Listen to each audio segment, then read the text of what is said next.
On a humid and hot day in Washington, D.C., 200,000 people gathered in the heart of the Capitol to voice their frustrations with our current administration's stance on climate change. Even though the weather was uncomfortably warm and the debate over climate change is getting more heated every year, the temperature of the protesters was calm and cool. Buses with enthusiastic groups of protesters came from states like Minnesota, Arkansas, Illinois, and Kansas. Drake Smarch is a 22-year-old student from Central Michigan University. He already had interest in this topic since he takes part in an environmentally focused group on campus. I've actually represented the university I go to, Central Michigan University, their sustainability program for by the student body for 2 years. So when I heard this was going on, we got a few friends that are in the committee with me and just around campus to join and carpool down here for the march. When asked what he thought could be gained from the march, he spoke of a need for realization of the crisis at hand as being key in stemming the tide. I mean, in order to solve a problem, you have to admit that there is a problem to begin with. And having someone who is against climate change running the EPA is absolutely ridiculous.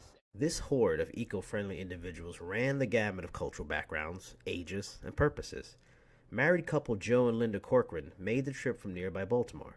Their shared interest in this particular issue dates back to the 70s, when the now 62-year-old Joe and 64-year-old Linda started dating. His concerns mirror those of Smarch. He too feels our elected officials are denying the importance of climate change. That our leadership is denying climate change. Climate change is real, and we need to make sure that we prepare for it. Also, our leaders are doing more drilling and letting more methane gas into the atmosphere. There's more pollution in the atmosphere. There's more carbon. It's just going to accelerate global warming. This same diversity of individuals also showed in the plethora of causes that brought this mass of humanity together. The lineup of protesters were broken up into 8 different ideological focuses, such as the creators of Sanctuary, who are marching for issues related to immigration, food sovereignty, land rights, and the LGBTQ community, or the Reshapers of Power, whose views centered around being anti-corporate and anti-nuclear, while also being for the use of renewable energies. This formation of citizens was grand enough to stretch from parts of Jefferson Drive, down 3rd Street, and onto the famed Pennsylvania Avenue. The variety of views and ideas also show in the signs and chants that rang out during the march. Chants of "For Water" and "This is what democracy looks like" sounded out during the walk from the Capitol's famed mall and down Pennsylvania Avenue towards the White House. Popular slogans like "People over profit," "Resist," and "I am with her," the her being Mother Earth, were used on many signs during the march.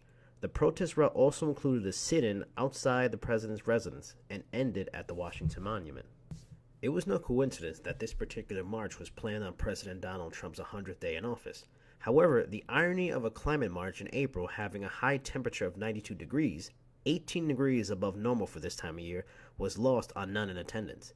April 2017 has been the hottest April on record in Washington, D.C., yet trends like these have not affected the stance President Trump has taken on this worldwide issue.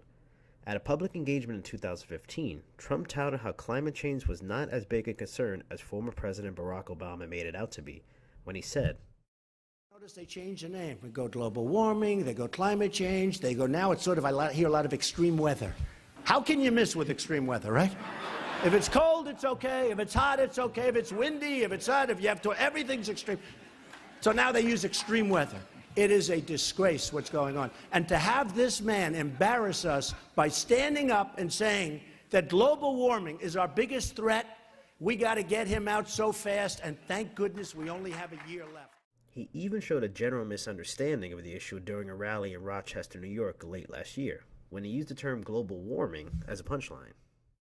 You know, Obama said the biggest problem we have is global warming. And by the way, it's supposed to be 70 degrees today. It's freezing here. Speaking of global warming, we need some global warming. It's freezing. Man. This lack of concern on the topic shows the proposed budget cuts the administration has planned for the Environmental Protection Agency. Trump also made campaign promises based around rolling back regulations on the production of non-renewables, such as oil and natural gas. All of this rhetoric comes despite the evidence of Arctic melting, sea level rise, droughts, famine, and frequent extreme weather events being linked to climate change. Most environmental scientists are in agreement that all of those are a result of pollution. generated from products produced by many of these soon-to-be deregulated industries. The 2017 Climate Change March, a pseudo-sequel to a march in New York City in 2014, gave this large group of individuals a chance to air their grievances, which included chants of shame as they passed the recently opened Trump International Hotel on the protest route, though that would be about as heated as things got on this steamy day. The march came a week after activists gathered for a similar March for Science protest, which focused on proposed funding cuts to scientific studies throughout the nation, as well as bringing awareness to the importance of facts and research. Just like the weather in D.C., the debate over climate change just seems to grow hotter. This was Jason Burgos reporting.